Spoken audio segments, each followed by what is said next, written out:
Did somebody say hoverboard?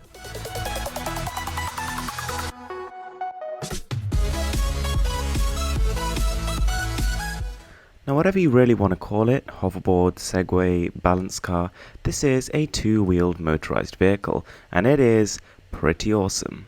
So this particular model, which is floating around a lot in Chinese markets, actually costs £185, which is close to $300 if you're in the US, and this one came from TomTop.com.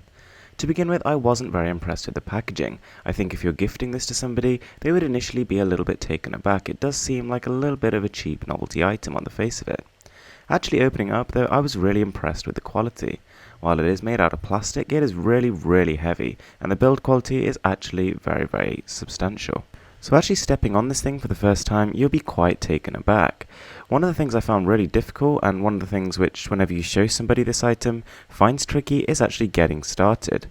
But don't let that put you off, because I have to say that once you actually master this, which can take as little as 10 minutes, you'll be impressed at what you can achieve. Getting on and getting off are always going to be a little bit harder, but the actual motion is extremely smooth, it feels natural, and before you know it, you'll be actually moving faster than you can even run. It's really impressive.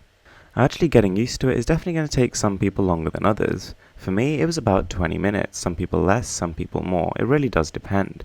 But what I'm really happy to say is that it works on a wide variety of terrains with ease. It's actually got a nice level of suspension, so you don't feel the road too much. You can even go up and down hills, so it does have a reasonable amount of power in its motors. Now the maximum weight it can hold is 120 kilos, so providing you're not trying to cram two people on there, you shouldn't have any problems with that. And the maximum speed you can reach is 15 kilometers per hour, which when you think about it, you put that into perspective, is actually quite a high figure. It will feel like you're literally flying at that speed. Now you can see that we've got two LEDs at the front. Not only do these help to light up what's in front of you, but they also give you an indication of if you've got your foot on the actual pedal properly.